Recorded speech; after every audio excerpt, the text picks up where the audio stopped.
there was some news about King Charles' coronation and the pledge of the people to pledge allegiance to the king. And this came out 11 hours ago, and I just wanted to bring this forward. I thought it was very interesting. King Charles does not want abhorrent pledge of allegiance during coronation, friend reveals. Charles's closest friend says Archbishop's call for pledge of allegiance was ill-advised. A friend of King Charles suggested the new monarch would be horrified by the public pledging allegiance to him. Broadcaster Jonathan Dimbley, a close friend of the king, said the idea was ill-advised and not something the monarch would have wanted. I can't think of anything he would find more abhorrent, Mr. Dimbley told the Today program. He's never wanted to be revered. He's never wanted anyone to pay homage to him, except in mock terms as a joke. He added, he wants, I think, to feel the people will share in the event. I don't quite know how this might have happened. Lambeth Palace announced the new Homage of the People was introduced to allow, quote, a chorus of millions of voices to be enabled for the first time in history to participate in this solemn and joyful moment. The Archbishop will call upon all persons of goodwill in the United Kingdom of Great Britain and Northern Ireland and of all the other realms and territories to make their homage in heart and voice to their undoubted King, defender of all. Mr. Dimbley said it seems the initiative has come from the Archbishop, who is strongly evangelical. I think it was well-intentioned but rather ill-advised, he said. The invitation has been branded an offensive and tone-deaf gesture that holds the people in contempt by the campaign group Republic. This pledge would be followed by a fanfare. The order of service will read, and it repeats the same thing here. The homage of the people will replace the traditional homage of peers, during which a long line of hereditary peers used to kneel and make a pledge to the monarch in person. The purpose of both oaths remains the same, however, to represent the pledge taker's dedication to the monarch as the monarch is crowned. A spokesman for Lambeth Palace, the Archbishop's office, said the homage of the people is particularly exciting because that's brand new. That's something that we can share in because of technological advances. So not just the people in the Abbey, but people who are online, on television, who are listening and who are gathered in parks, at big screens and churches. Our hope is at that point, when the Archbishop invites people to join in, that people, wherever they are, if they're watching at home on their own, watching the telly, will say it out loud. This sense of a great cry around the nation and around the world of support for the king.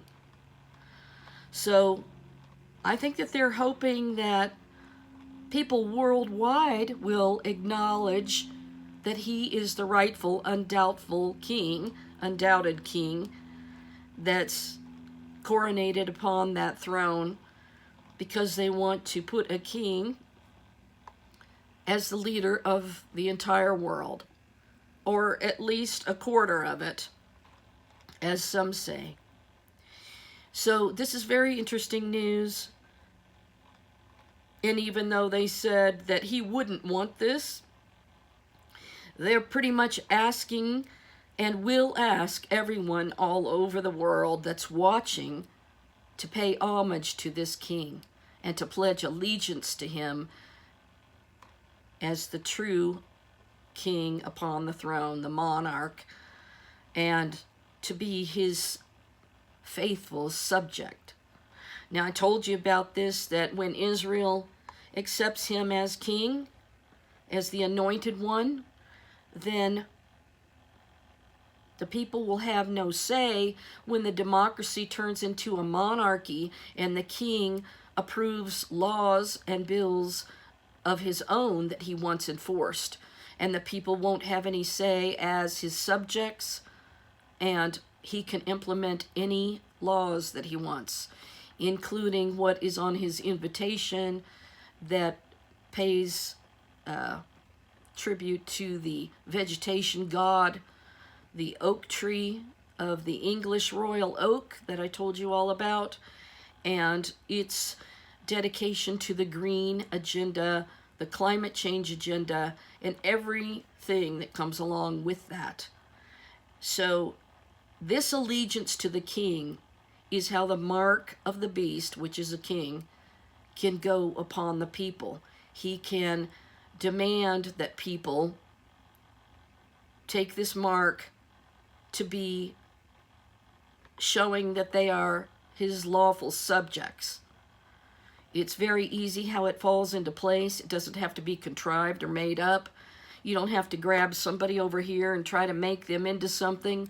He just lines it up very easily with his hereditary qualifications. Everything I've talked about in all of my King Charles III videos. So I just wanted to tell you this, that they are basically hoping that everybody around the world that's watching will say this pledge of allegiance to the king. My king is Jesus. Tonight is the blood moon lunar eclipse. Tonight is the eve of the coronation of King Charles III. Tonight is the second Passover, which is one night. And remember, the Lord revealed to me that Passover night is the night of watching for the redemption of the Lord to come down and bring salvation, which is YESHUA. So will he come down and get us? Time will tell. Keep watching. Be looking and watching this evening and praying, and be ready to meet the king in case this is the night. I don't know that it is, but it's interesting that all of this lines up. I believe also that this lunar eclipse is in Scorpio and Taurus the bull, and also they are expecting meteor showers this evening. So it's very interesting how this is all lining up.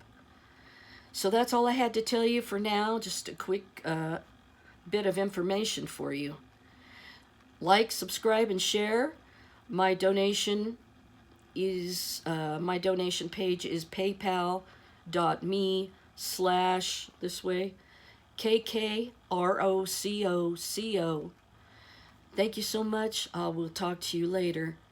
Keep me in your prayers. I'm hoping to get my car back from the mechanic again. Shalom for now. Good night.